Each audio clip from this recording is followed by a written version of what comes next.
Amal Unbound by Aisha's Side, Chapters 41 and 42, read for you by Mrs. Shoemaker. Chapter 41. Jawad Sahib and his father are leaving after dinner tonight, Bilal told me later that afternoon as we finished cleaning up from lunch. You should be safe to grab a book if you want to then. I thanked him and dried my hands before walking over to the servants' veranda. It was empty today. I exhaled and rubbed my temples. Helping Hamid rush to prepare a last-minute lavish lunch for Khan Sahib had left me tired. I wanted to sit down for a moment to catch my breath, but Mumtaz had asked Nabila to clear the teacups from the main veranda, and I knew she was still putting away the dishes from lunch. The sooner we put the house back in order, the sooner all of us could rest. The flowers swayed in the cool afternoon breeze as I strolled through the garden toward the bushes bordering the main veranda. Just then, the sound of voices drifted over to me. I paused by the bushes.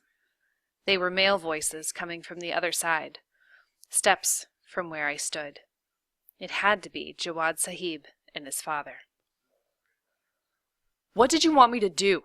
Jawad argued. "He gambles more than he can pay back and then threatens me? Why should I have been the one to let it go? What is our reputation worth if we take disrespect like that?" "Well, thanks to you, we now have federal investigators poking their noses in our business," Khan Sahib said. "They won't find anything.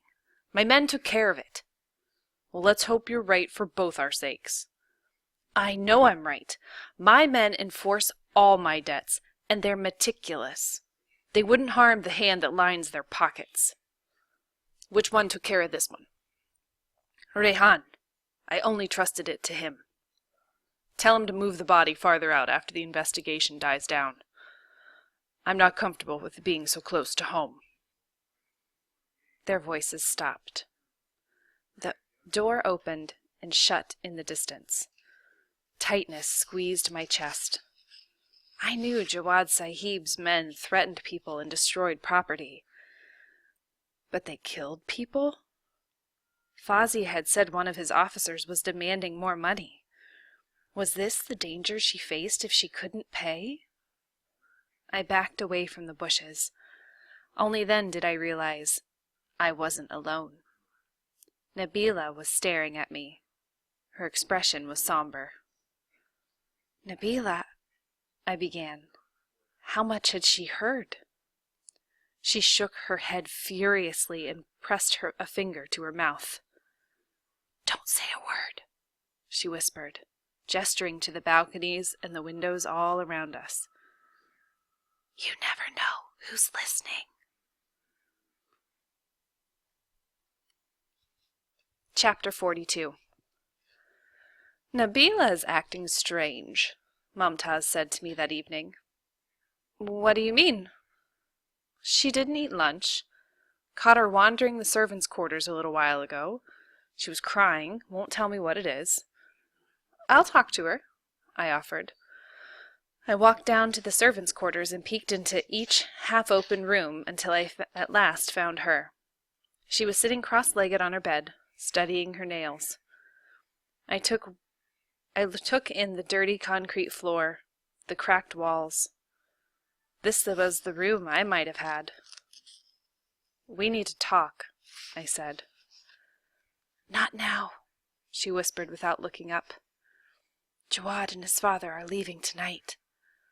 Meet me and Bilal in the library after everyone is asleep." Nabila and Bilal were already in the library when I managed to sneak out of Nazreen Baji's room.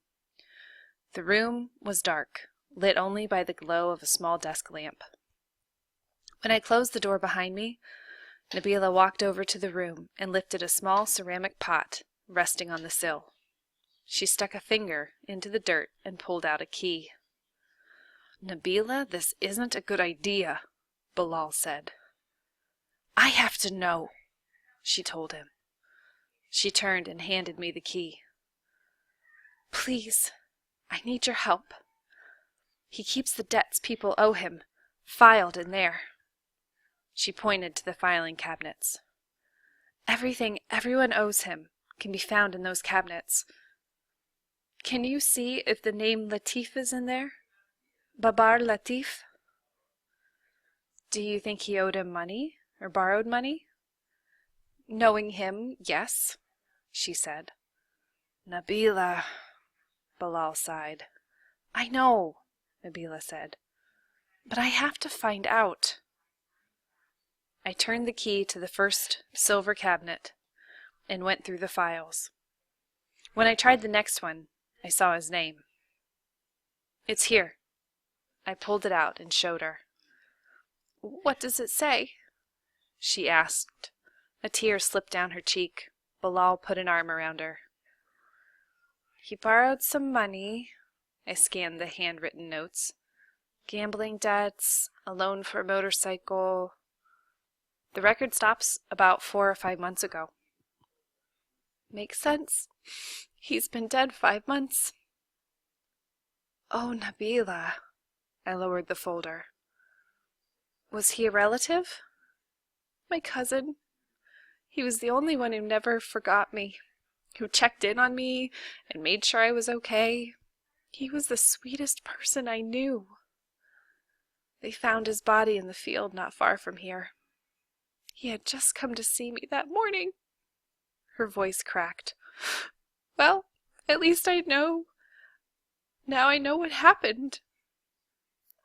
I'm so sorry, Nabila. Her face crumbled. Her body was racked with sobs. She didn't push me away when I put my arms around her. Why'd you have to find out? Bilal kicked the filing cabinet. I told you not to. You hurt yourself for no reason. It's not like knowing what happened changes anything. There it was again. Nothing would change. This family was so powerful. There was no use in trying to fight them. But just because something seems impossible, does that mean we just don't try? I asked him. They both turned to look at me. Try what? Bilal asked. There's nothing we can do. No one will do anything about it. But what if we could do something? I said. What if we at least try to stop him? How? Nabila brushed away her tears. What if we told someone what we heard? Told them we know they killed the diplomat's son? Maybe then something would happen.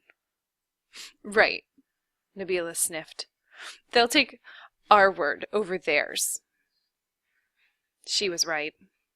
What reason would anyone have to believe us? Bilal cleared his throat then.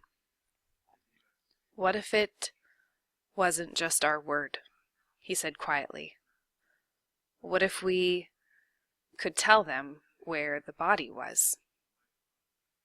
Oh, Bilal, Nabila whispered. As his personal servant, I know more than I wish I did. He studied the ground. He buried the guy by the 3rd tree, past the sign for Minawala. We fell silent for a moment. But who do we tell this to? Nabila asked. Mumtaz will kill us if she knew we were even talking about something like this. I know someone, I said. My teacher. His father's a lawyer. He'll know who to get the information to. I said it with such conviction, I almost believed myself. The truth was I had no idea if a lawyer could help us or if Asif would agree in the first place. But I knew I had to try. If everyone decided nothing could change, nothing ever would.